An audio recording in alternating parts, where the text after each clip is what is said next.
all in one. I'm gonna put it all in.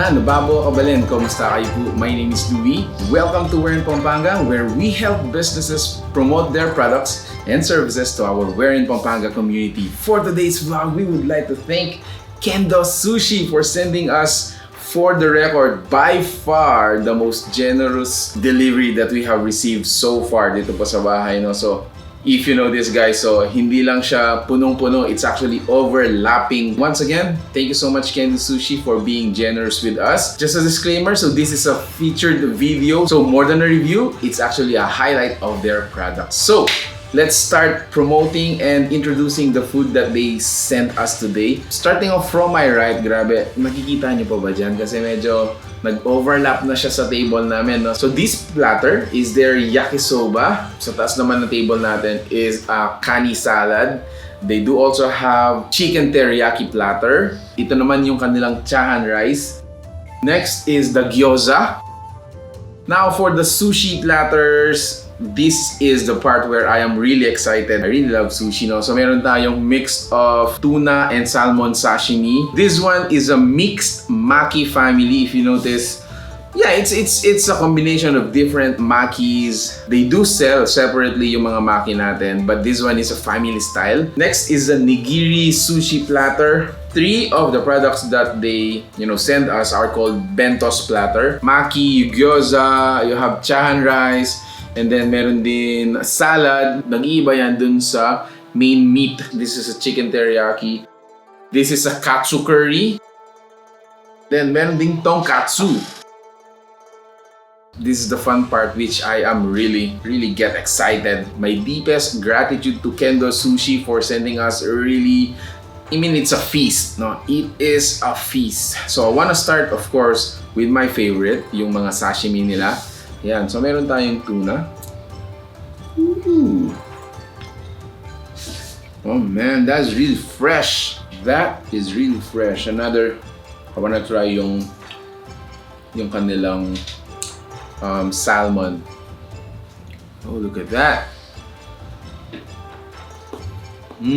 So yung parang pinaka-bed ng platter natin for the sashimi, meron silang mga white shredded radish, which gives another, not just texture, but it also gives parang flavor. So I'm gonna put them all together. Yan, guys, whoa! So you have your tuna, salmon, plus radish, all in one. I'm gonna put it all in.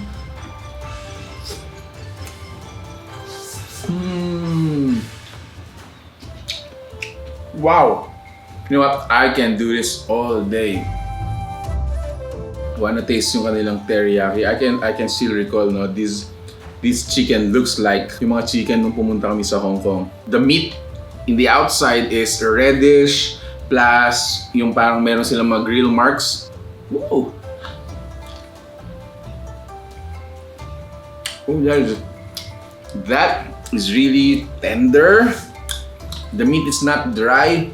I really love the smoky, parang aftertaste niya. And the sauce, hindi siya maalat. If I gauge it, it's more of a parang sweet than a salty, which is my type. I really like that one. Again, I wanna taste yung kanilang mga nigiri sushi platters. So this is a tuna nigiri. Yan, no? What? Wow. Superb. I can attest to you guys, yung mga meat na ginamit nila dito are fresh and super premium. Wanna taste yung katsu curry nila? This is a sweet torture for me.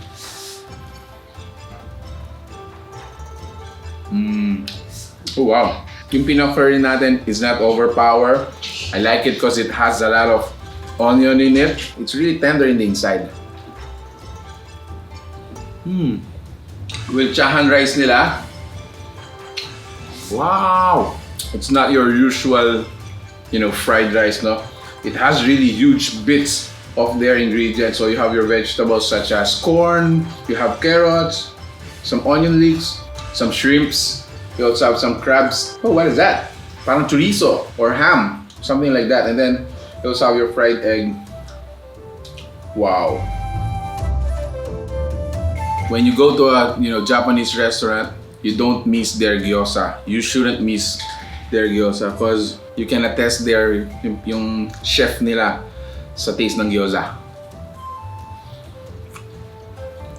See that? Wow! Strong in flavor, grabe. Again, this is a heavenly torture for me. Thanks so much, Kendo Sushi. Arigato! I'm gonna have another maki. I think on top is crab meat. And then you have your special Japanese mayonnaise on top. Let's taste it.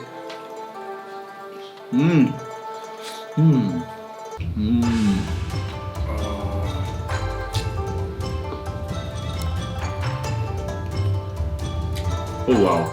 See, Kendo was popularized or become popular dun sa mga party tray or mga party platters nila. So they actually serve in this really huge servings. I think these are really good for potluck, office indoor lunch. Tapos ito yung dadalhin mo, mapapawaw talaga sila. I wanna continue with this teriyaki.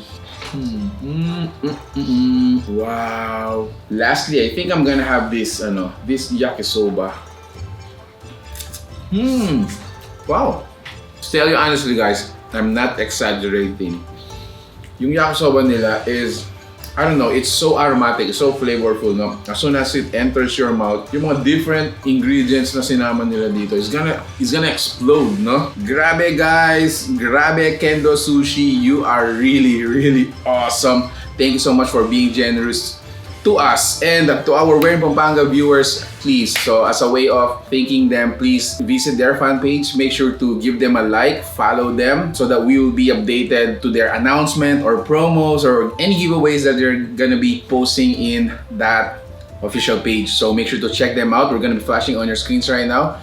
And for order details, yeah, let's just flash the numbers here, or make sure to read the details section dito sa vlog na to. It's gonna be under this or below this video right here. So guys, this is really mind blown. I'm gonna share this with my family. Thanks so much Kendo Sushi for this really, really amazing set of dishes. So if you like the food you saw in this video, please give it a thumbs up. You share it with your friends. Guys, I'm gonna share this with my family, of course, virtually, no? I cannot. Di ko naman mauubos agad to. This is really a lot. But anyway, I thank Kendo Sushi for being generous to us. Guys, thanks so much for watching Where in Pampanga. Until our next video, I hope to see you there. Until then, stay safe, stay at home, and God bless us all. If you ask me, I'll go for the sashimi. Save the best for last. Cheers. Yum.